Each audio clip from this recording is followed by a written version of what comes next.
A 17-year-old billionaire's son was about to lose everything. Not his money, not his mansion, something far more valuable. And the only person who could save him was a 12-year-old girl whose mother cleaned his floors. She had a secret, a way of seeing the world that most people never learn.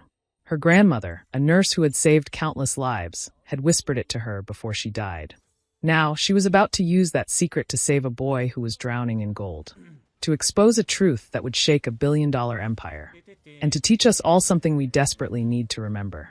This is their story, and I promise you, by the end, you'll never look at the world the same way again. Stay with me. Welcome to Voice of Granny. While you are here, please hit the subscribe button and comment your view on the story and where you're watching from. Let me tell you about a boy who had everything, and yet had nothing at all.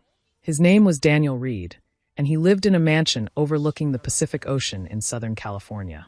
The kind of place you see in movies, with glass walls and infinity pools that seem to spill right into the sea.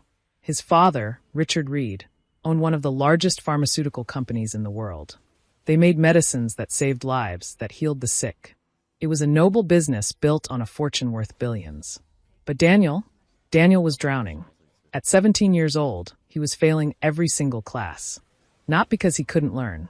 No, the teachers all said the same thing. He just wouldn't try. He had private tutors who flew in from universities. They'd quit after a few weeks, frustrated and defeated. He had access to every resource imaginable, and he used none of it. You see, when you're born with everything already decided for you, when your future is written before you can even read, something inside you just stops. Why try when it doesn't matter? Why care when the ending is already known? I want you to imagine Daniel sitting at breakfast one morning. The sun is streaming through those massive windows, painting everything gold. In front of him is a plate of food prepared by a professional chef.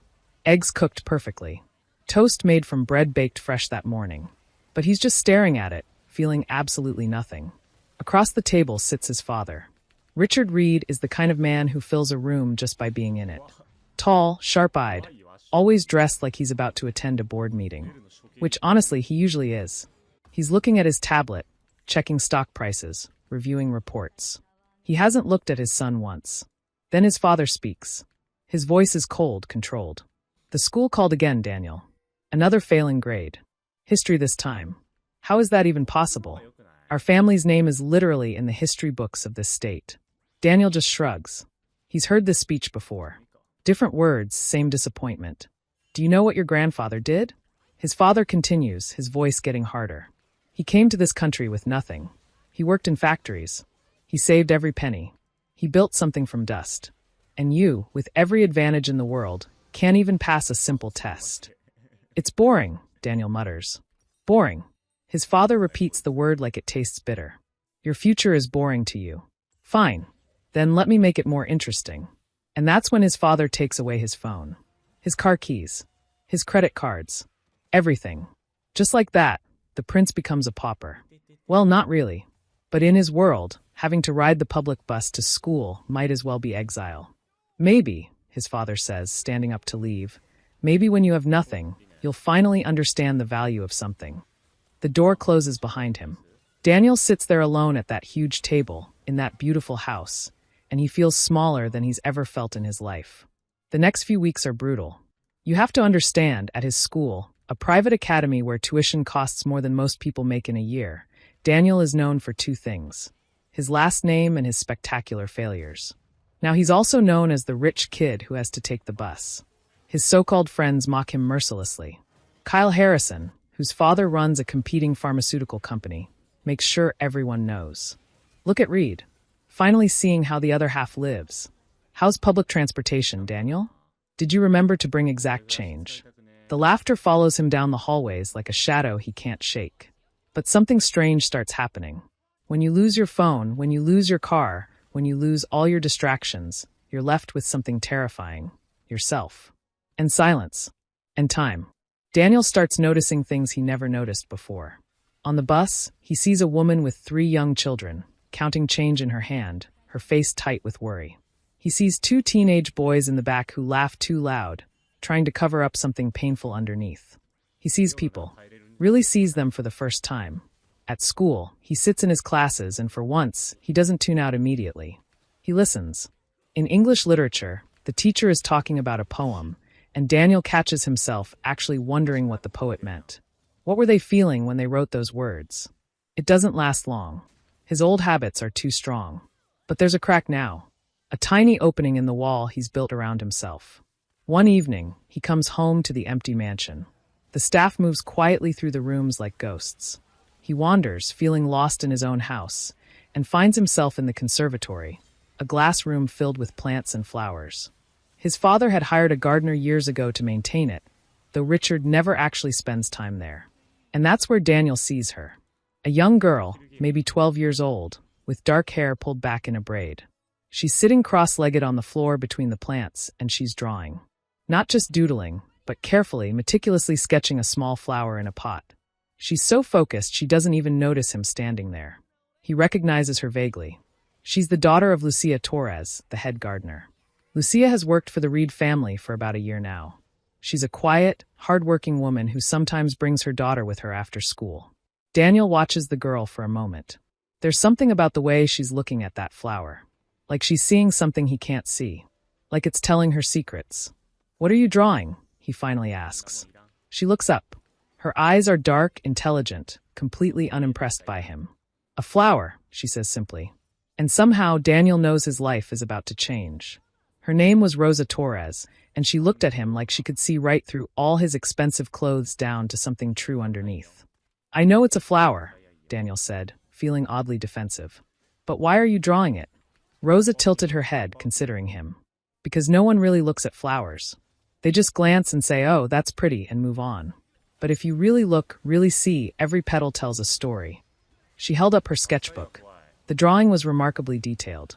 She'd captured not just the shape of the flower, but the way one petal curled slightly inward, the small imperfection on a leaf, the way the light hit the stem.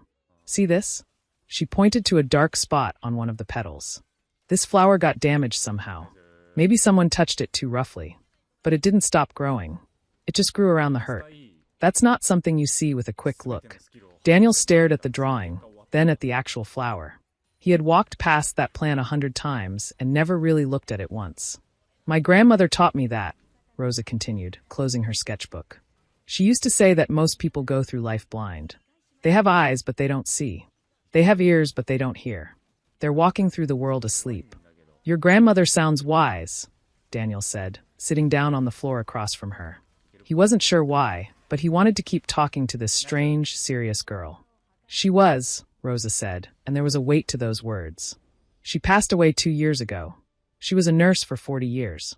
She worked in the emergency room, saw terrible things, saved lives. She used to tell me stories." Rosa's eyes got distant, like she was seeing something far away. "She said that in the emergency room, you learn to see what others miss. A small bruise that tells you about a bigger problem. The way someone holds their body that shows you where the real pain is. She said the best doctors aren't the ones with the most knowledge. They're the ones who know how to look." Daniel felt something stir inside him. A curiosity he hadn't felt in years. Can you teach me that? How to see like that?" Rosa studied him for a long moment. "Why do you want to learn?" It was a simple question, but it hit him hard. Why did he want to learn? The honest answer came tumbling out before he could stop it. "Because I'm failing everything. Because my father thinks I'm worthless. Because I look at the world and I feel nothing. And I'm scared that this is all there is. That I'm just going to be empty forever." His voice cracked on that last word. He hadn't meant to be so honest. But something about Rosa made him want to tell the truth. She nodded slowly, like this made sense to her. "Okay, I'll teach you what my grandmother taught me. But there are rules." "Anything," Daniel said quickly. Rosa held up one finger. "First rule, you have to forget everything you think you know. Your school, your father, your money, none of it matters here. We start from zero." She held up a second finger. "Second rule, you do exactly what I say, even if it seems pointless or strange. Every lesson has a reason." She held up a third finger, and her face became very serious. "Third rule, you have to leave your pride at the door. Pride is what's blinding you. It's heavy and useless, and it's in your way. If you can't let it go, we stop right here." Daniel looked at this 12-year-old girl who spoke like someone 3 times her age. He thought about his failing grades, his father's disappointment, the emptiness that filled every day. He thought about the woman on the bus counting her change, the flower growing around its damage. Okay, he whispered. I agree. Rosa smiled for the first time. It transformed her whole face. Good. Tomorrow morning before school. Meet me in the garden at sunrise. Don't be late. The next morning, Daniel dragged himself out of bed while it was still dark. He stumbled out to the garden, the grass wet with dew, the air cool and sharp. Rosa was already there, standing under an old oak tree that grew at the edge of the property.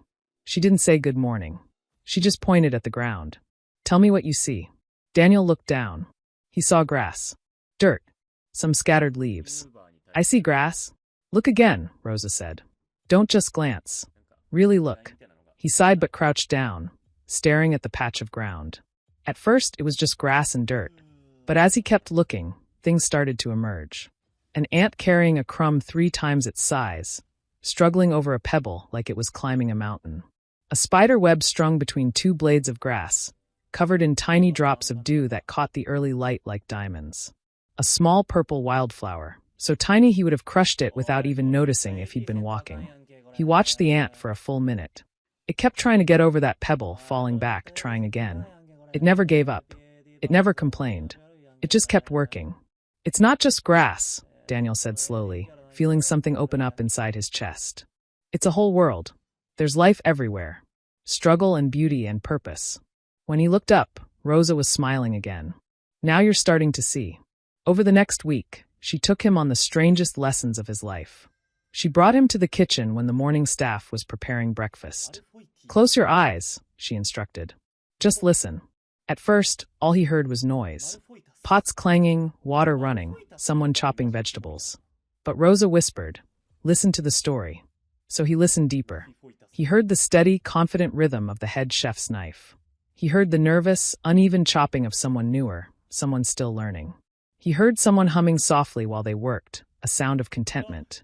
He heard the hiss of something burning, followed by a quiet curse. The kitchen is stressed today, Daniel said, his eyes still closed. Something important is happening. The head chef is confident, but the others are nervous. Someone is new and scared of making mistakes. When he opened his eyes, Rosa was nodding. There's a dinner party tonight. Important guests. You heard the pressure, the fear, the hope. You heard what words couldn't tell you. This became their routine. Every morning before school, every evening after. Rosa teaching him to see. Not just with his eyes, but with everything.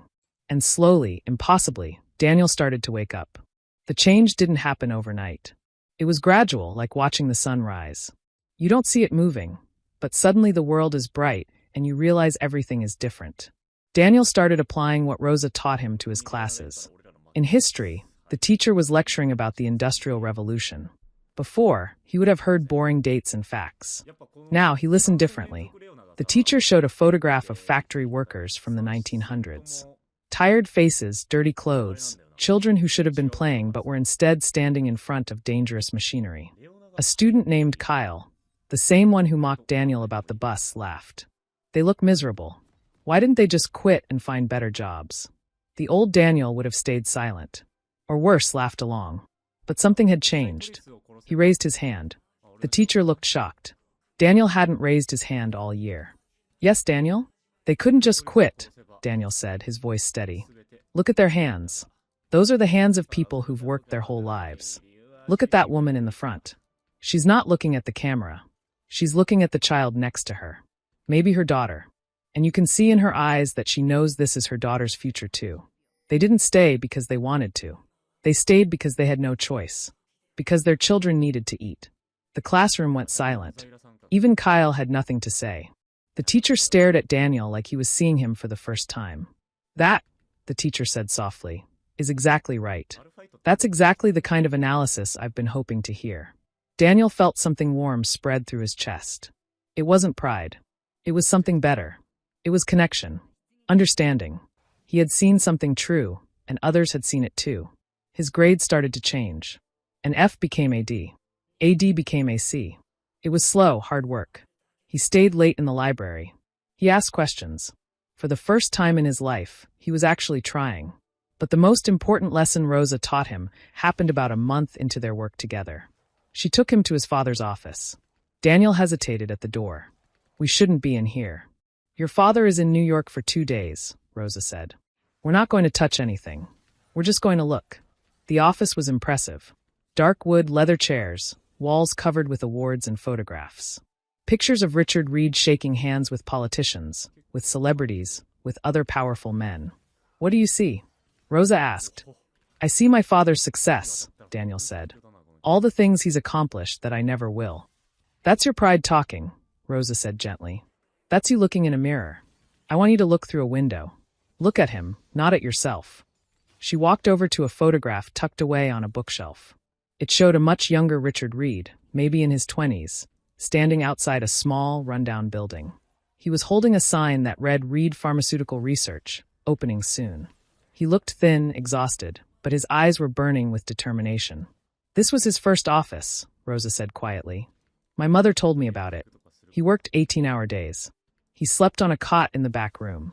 He poured everything he had into building something that mattered. She pointed to another photo, older and faded. It showed a stern-looking man in work clothes standing next to a young boy. The boy was Richard. He was holding a report card, looking up at the man with an expression that made Daniel's heart hurt. Fear and desperate hope mixed together. That was your grandfather, Rosa continued. My mother said he was a hard man. He believed love had to be earned, that you were only worthy if you succeeded. He taught your father that approval was something you had to fight for every single day. Daniel stared at the photos. He had seen them 1,000 times, but he had never really looked. Now he saw something different. Not a powerful CEO, but a scared boy who became a driven man. A man who didn't know how to show love because he had never been shown it freely. He's not disappointed in you because he hates you, Rosa said softly. He's terrified for you because the only way he knows how to show he cares is to push. It's the only language he speaks. Daniel felt tears sting his eyes. All the anger he had carried for so long started to dissolve, replaced by something more complicated. Sadness, understanding, even compassion. That evening, his father came home earlier than expected. He walked past Daniel in the hallway without a word, his face tired and drawn. The old Daniel would have felt angry, would have let him pass in cold silence. The new Daniel took a breath and said, Dad? Richard stopped and turned, his expression guarded. What is it, Daniel? I have calls to make. I saw that old picture. The one of you at your first office. Daniel's heart was pounding. It must have been really hard, starting with nothing like that. His father's face went through several emotions. Suspicion, confusion, and then, just for a moment, something soft. Something vulnerable. It was a different time, Richard said, his voice rough. I did what I had to do. He looked like he wanted to say more. The words were right there, hovering in the air between them. But years of habit were too strong. He just nodded and walked away. It wasn't a breakthrough. It wasn't a movie moment with hugs and tears. But it was something. It was a door opening just a crack. And for the first time, Daniel felt like maybe, just maybe, there was hope. He found Rosa in the conservatory later. Thank you, he said, for showing me how to see him differently. She looked up from the plant she was tending. My grandmother used to say that anger is just love with nowhere to go. You've been angry because you loved him and thought he didn't love you back. But he does. He just doesn't know how to show it. Daniel sat down next to her. How did you get so wise? Rosa smiled. I'm not wise. I just pay attention. And I had a grandmother who taught me that the world makes more sense when you look for the why behind the what. And in that moment, sitting in the conservatory with the gardener's daughter, Daniel felt more at peace than he had in years. 3 weeks before final exams, Daniel was called into the guidance counselor's office. Mrs. Patterson was a kind woman with warm eyes who had tried for 2 years to reach him. Daniel, she said, folding her hands on her desk. His file was open in front of her, thick with failure. I have to be honest with you. Your grades have improved, which is remarkable. But you're still at risk of not graduating. These final exams will determine everything. I know, Daniel said. And for the first time, he actually cared. What changed? Mrs. Patterson asked gently. A month ago, you didn't seem to care about anything. Now you're asking questions in class, turning in work. What happened? Daniel thought about Rosa in the garden, about the ant carrying the crumb, about his father's photograph. I learned how to see, he said simply. Mrs. Patterson smiled, though she didn't quite understand. Well, keep seeing. Whatever you're doing, it's working. Daniel threw himself into studying like never before. But he didn't study the way he had before, trying to memorize facts without understanding them. He studied the way Rosa had taught him, by finding connections, by asking why, by looking for the story behind the information.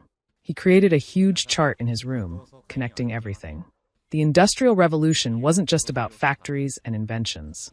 It was about people desperate for work, about families torn apart, about the science of steam engines and the literature that came from that pain. Everything was connected. The night before his first exam, Rosa found him in the library, surrounded by books and notes. She sat down across from him. "You're ready," she said. "I don't know if I am," Daniel admitted. "There's so much I don't know." "You know enough," Rosa said. "But more importantly, you know how to think now. You know how to see. That's what really matters." She pulled out her grandmother's old journal, the one she had shown him weeks ago. "My grandmother wrote this during her years in the emergency room. Want to hear something?" Daniel nodded. Rosa opened to a marked page and read.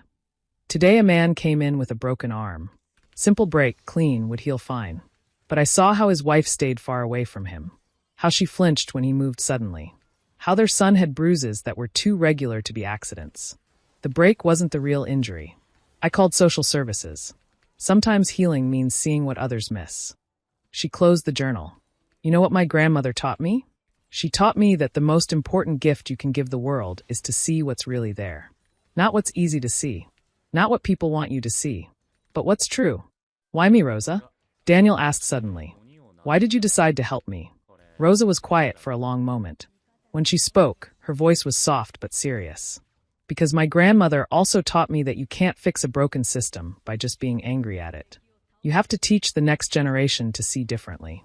You have to help the ones who have power learn to use it for something good." The exams came.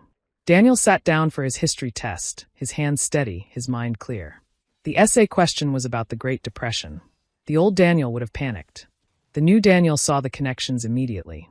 He wrote about economics, yes, but also about psychology. About how fear spreads faster than facts. He wrote about the Dust Bowl and migration patterns. About the songs and photographs that came from that suffering. About how literature and art preserve human dignity, even in the darkest times.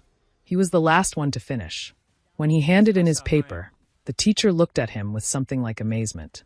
One by one, he took his exams. English literature. Science. Economics. Each time, he didn't just answer the questions. He told the story behind them. He showed the connections. When it was over, he felt exhausted but alive. He had given everything he had. Win or lose, he had finally truly tried. The results came a week later. His father received them first, of course. Daniel was called to the office, his heart pounding. Richard Reed was sitting behind his desk, a paper in his hand. His face was unreadable. "The school sent your final grades," he said coldly. Daniel's stomach dropped. Here it comes. The disappointment. The anger. His father slid the paper across the desk. Daniel picked it up with shaking hands. History, B+ English, B Economics, C+ Science, B. He had passed. He had passed everything. His GPA had jumped from 0.9 to 2.7 in a single semester. It wasn't perfect, but it was honest. It was real. Daniel looked up at his father, expecting. What? Pride? Approval? A smile? Instead, his father's face was hard as stone. "It's impossible," Richard said, his voice dangerous. "No student improves this much this fast. You cheated. I don't know how, but I know you did." The words hit Daniel like a physical blow. After everything. After all the work, the growth, the honest effort. His father thought it was a lie. "I didn't cheat," Daniel said, his voice barely a whisper. "Don't lie to me," Richard snapped. "I will not have a cheater in this family. I've tolerated your laziness, but this is worse. To pretend you've changed when really you just found a better way to lie." All of Daniel's old anger came roaring back. But then he remembered Rosa's lessons. He remembered the photograph of the scared boy with the report card. He remembered that anger is just love with nowhere to go. He stood up, his voice calm and clear. "You're wrong, Dad. I did the work. I earned these grades. And you know what? I don't need you to believe me. I did this for myself, not for you. I'm not a line item in your company report. I'm your son, and I'm done trying to prove my worth to someone who's too scared to admit he might be wrong." He walked out, leaving his father speechless. And that's when everything fell apart in the best possible way. Daniel found Rosa in the garden that evening. She was sitting under the oak tree with her mother, Lucia. Both of them looked worried. "He didn't believe me," Daniel said, sitting down heavily on the grass. I finally did something real, and he thinks I cheated. Lucia Torres looked at her daughter, and something silent passed between them. Then she turned to Daniel, her kind face lined with worry. There's something we need to tell you, Lucia said quietly. Something about why we came to work here. Why Rosa wanted to help you. Daniel felt a cold sense of dread. What do you mean? Rosa took a deep breath. My uncle, my mother's brother, his name is Miguel Torres. He worked for your father's company for 15 years. He was a research scientist, one of the best. He helped develop 3 of the medicines your company still sells. 3 years ago, Lucia continued, her voice shaking slightly, there was a problem. A medication had bad side effects that weren't caught in early testing. People got sick. Your father needed someone to blame, someone to fire publicly to show the company was taking action. He chose my uncle, Rosa said. He said Miguel had falsified data, that he had cut corners in the research. It wasn't true. My uncle was careful, thorough. He would never risk people's lives. But your father needed a scapegoat, and Miguel was convenient. Daniel felt like the ground was falling away beneath him. What happened to him? He was destroyed, Lucia said, tears in her eyes. No other pharmaceutical company would hire him. His reputation was ruined. We lost our house. That's why I'm working as a gardener now instead of running my own nursery like I used to. We're barely surviving. And your grandmother? Daniel asked Rosa, the pieces falling into place. She died 6 months after my uncle was fired, Rosa said softly. The stress, the shame of what happened to our family, it broke her heart. She had a stroke. But before she died, she told me something. She said that revenge wouldn't heal us. That anger would only make us just like the people who hurt us. She said the only way to fix things was to teach someone with power to see differently. So you used me, Daniel said, feeling betrayed. This whole time, you were just getting close to my family too. To show you the truth, Rosa interrupted gently. Yes, but that doesn't mean I didn't care about helping you. Both things can be true, Daniel. I wanted justice for my family. And I also wanted to help you become someone who could see what's right. Lucia pulled out a folder, her hands trembling. This is evidence. Emails, lab reports, records that show your father knew the testing problems came from budget cuts he ordered, not from my brother's work. But Miguel is just a scientist with no money and no power. Who would believe him against Richard Reed? She handed the folder to Daniel. But you have access to your father's files. You understand the science now because Rosa taught you to see connections. And most importantly, you care about what's right. We're asking you to help us. Not for revenge. Just for truth. Daniel took the folder with shaking hands. This was it. The real test. Not a school exam, but a moral one. His loyalty to his father versus his debt to Rosa and her family. His old comfortable life versus doing what was right. He spent 3 days locked in his father's office when Richard was traveling. He used his father's login credentials, which he had memorized years ago. He dug through files, reports, email chains. He applied everything Rosa had taught him, looking for the story behind the story, seeing what was hidden. And he found it. A trail of decisions made not for safety, but for profit. Budget cuts ordered by his father's executive team. Warnings from scientists, including Miguel Torres, that were ignored. And then, when things went wrong, a plan to blame a single researcher rather than admit systemic failure. Miguel Torres hadn't falsified anything. He had tried to warn them. And he had been destroyed for it. Daniel's hands shook as he printed everything. He organized it into a timeline that anyone could understand. Then he walked into his father's office and placed the folder on the desk. Richard looked up, irritation on his face. Daniel, I'm busy. Read it, Daniel said simply. Something in his voice made Richard pause. He opened the folder. Daniel watched his father's face change as he read. Confusion became recognition. Recognition became horror. The powerful CEO mask crumbled. What was left was just a man who had made a terrible mistake. Richard's voice broke. I was told he was responsible. The board said.